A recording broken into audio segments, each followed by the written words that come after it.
Good morning. Good morning. Good morning. Good morning, people. Wakey, wakey. It is me, and I am back. I want to talk to you. Come on and take a ride with me, okay? I want to talk about. I want to talk about, you know, expired relationships, or let me just say, relationships that no longer work in the committed relationship. And when it is all said and done and the smoke is all cleared and the pain has been inflicted upon one another, where do you stand? As time go on, do you grow enough to learn how to forgive or find forgiveness in your heart, possibly even be friends with that ex-lover, partner, or husband or wife? Okay, that's my question. Do you find space and time where you can be cordial with one another, especially if you have a child? And guess what, folks? It doesn't matter how old that child is, you and that individual will always be related by blood, and that be the child. The child connects the bloodline between the two. So, my question is, do you harbor the anger, the hurt, the pain, the resentment, and all forever? Or do you get to a place of growth and peace in your life and forgiveness? And even if you can't forgive all of what they done, can you forgive yourself for playing a part in it? That is the question. Where are you? Where are you standing? How much do you hold on to, and what are you going to let go of? Because one thing for certain folks, you surely cannot reap the blessings and things in life if you're harboring anger, hate, resentment, and all that in your heart.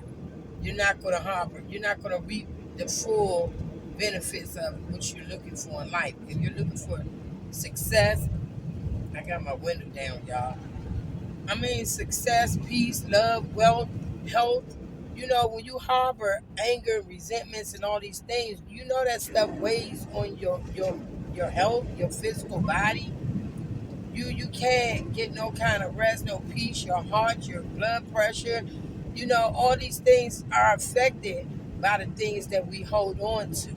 So I was just putting it out here this morning because me myself, yeah, when I'm angry, I'm angry. When I'm hurt, I'm hurt.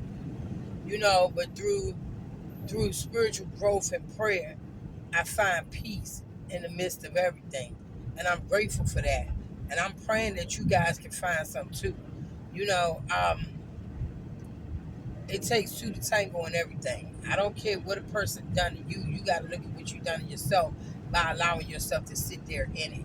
you know I was talking the other day about a situation, just people in general that will hold on for dear life to a toxic relationship because they got dividends and assets. The house, the cars, the diamonds, the jewels, the fancy clothes, or whatever.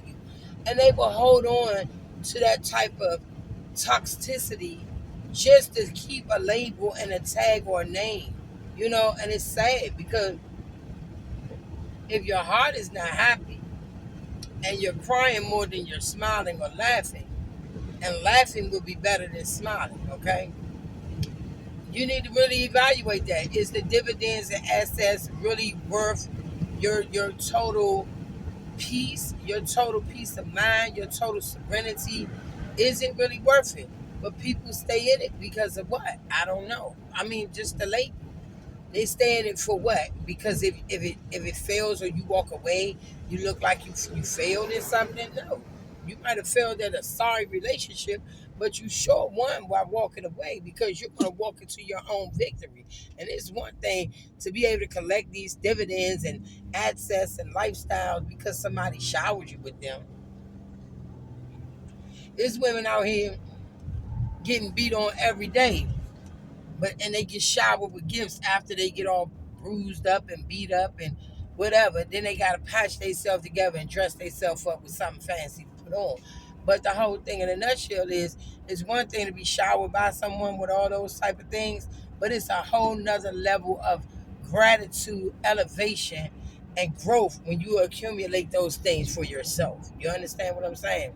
So my question is like, how long do you hold on to the anger, the resentment, the some people are so angry and resentful that they're out here trying to sabotage another person and do things to cause conflict and mayhem in their life, all because you suffer or you're holding on to those things for yourself. So I was just thinking about that this morning, and I wanted to put it out there. Like, do you ever find peace? Do you ever get to a resolution in a place where you and that individual can make peace and become friends, maybe even better friends than you were as lovers, husbands, wives, or just some drive-by type behavior? You know, I, I'm for me, I'm about growth all day, every day. So to hold on to some mess with you is just keeping me hostage. That's how I feel. You know, I stay hostage to your mess if I allow your mess to keep resonating in my spirit, in my mind, in my being. Then I've given you all the victory and power over me. So I refuse to do that. So what I will do in the process, after I heal, after I go through, because I'm human too, and I'm gonna go through some stuff, and I'm gonna hold some stuff for a minute or two, and then I'll get back later, and I'll come back, even if I can't do no more, to tell you I apologize for the part I played in it, because you wouldn't have been able to do whatever you've done if I did not stand in it and allow you to do those things. We got to keep it 100 with ourselves, because it's real easy to take revenge and get mad with someone when they do something to you, but you don't look at the part you play in it being done. You know, that's just real talk. So first thing I'm gonna always do in any situation is examine myself, find out the parts I played in it, how I could have done things a little differently, and I'm gonna go when the time is right, or when I feel like I'm ready. I will go to that person and say, "Hey, guess what? I owe you an apology, because everything you've done, I played the part in it. I allowed myself to endure that with you. But I'm so thankful now that I know better and I'm free of that. But I don't hate you. You just, you know, we're all in a learning stage and phase in life. And a lot of times we get in these situations and relationships with people and we don't fully know their background. We don't fully know how they move or how they function or what they do. If it's a man, we don't know how he love or care for the women in his life. We don't know if it's a woman. We don't know if she had a daddy in her life and she never had, or all the men in her life was abusive. We don't know these things. We get all entangled with people, and then we find out as the veil starts to be removed, then we start to see the true face. And now you're trying to figure out, what in the hell did I get myself into? That's pretty much all you can say at that point, you know. But and now in this day and time, because time is moving truly, truly fast, so are we as people when it comes to connections and relationships. You know, we jumping in, jumping out, we jumping on, and sometimes we can do these things out of fear. You know, out of being afraid of being with self, or just not used to having to do things on your own. But if you trust in yourself and trust in your God first, you'll be all right. Didn't he promise you that he would not put anything on you that you could not bear? Then he will do that for you. I'm living testimony right now. I'm telling you a story. And guess what? Yes, he will set you free. But for me, I don't see what's wrong with if you and a ex lover, husband, wife, or even friend reconcile to a point that you respect that individual's mindset or opinion.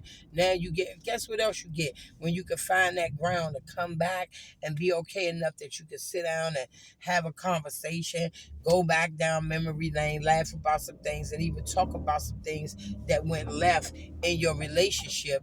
That's a good place to be, because it gives you closure. It helps you heal, because you now are able to talk to that person in a different mindset and a different stance in life. That now you can understand, okay, sometimes people just jacked up because the leadership they had.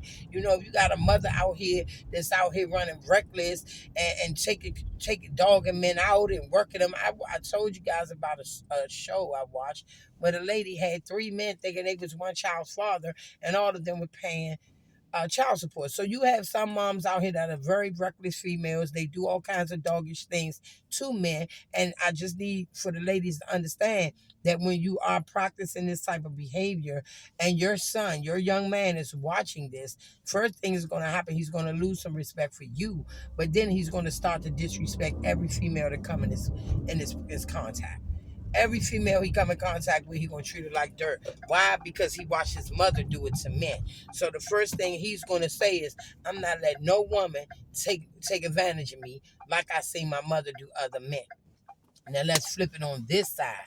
Fellas, same thing, different scenario. If you are a father and you have a son and you out here horn around, especially if you got a son and you have a mother in that household or your wife or his mom, which is your lady, and you're out here sidebarring and doing other things and your son is aware of this behavior, two things is going to happen. Either you're going to teach him to be just like you, or either he's going to resent you and he's either going to take advantage of women or it's going to trigger his mind to treat women as he felt you should have treated his mom. Real talk. You know, but when it's no longer there, what do? Do you hold on to the anger, the hurt, and all the things that cause the ending of a relationship? Or do you find your part in it, make peace with yourself, and take your responsibility in it? That's the same with domestic violence. I mean, at the end of the day, yeah, he beating on her and putting his hands on her. And some women are truly afraid for their lives out here because some people don't know how to take rejection. When it's all said and done, the person says, "I'm out, I want no more," and you get angry enough to want to put your hands on someone because they choose to leave, then that's shame on you for that. But you still have to think about the parts where you played and you say you stayed silent about it. You didn't tell nobody. And I'm gonna say this: men suffer more in that situation than women, because women will share and talk. Some men won't say a word, because to a man, that's a little I'm not gonna say degrading. I don't know if that's the right word, but it's a different thing when a man has to admit that he has been abused by a woman. Okay, it's hard for them to do that. Good morning. It's really hard for him to admit that he's being abused by a female. So men will not say much at times. And that's not good, because then that leads him over into the next situation with anger and resentment. And he's ready to take everything out that that woman done to him on the next woman. The first time she seemed like she's disagreeing with what he say, he gonna raise up and get angry and flip out on her and all that, because he's not gonna allow her to have an opportunity to do what the other one done. But that's what we have to realize: what others have done, everybody didn't do. So we can't make everybody pay for it. But I love you guys, and I just wanted to throw that out there. Like, where are you today when it comes down to, making peace with a situation that failed? If it was a marriage, if it was a relationship, or what have you, and it did not work, are you still walking around years later with anger, resentment, and animosity in your heart toward that person? Don't do it, because all you do is ruin you in the end. Holding on to anger, hate, resentment only causes health problems for you. I love you guys. Hold on. I'm parking, so y'all know how my car is. But yeah, I love you guys, and I want us all to heal together. So I had to raise the question just to see where your mindsets was about everything, and let you know I'm thinking of you. I love you. And I appreciate when you ride with me in the morning. So, something for you to think about. Where are you truly in that relationship? Like, in that situation, are you harboring, still holding on, or are you letting go and freeing yourself spiritually and mentally? Okay, and especially physically, because it does take a physical impact on our lives when we harbor resentment, anger, and hate. I love you guys, and I pray that you free yourself, because I want more in 24 of the greater good.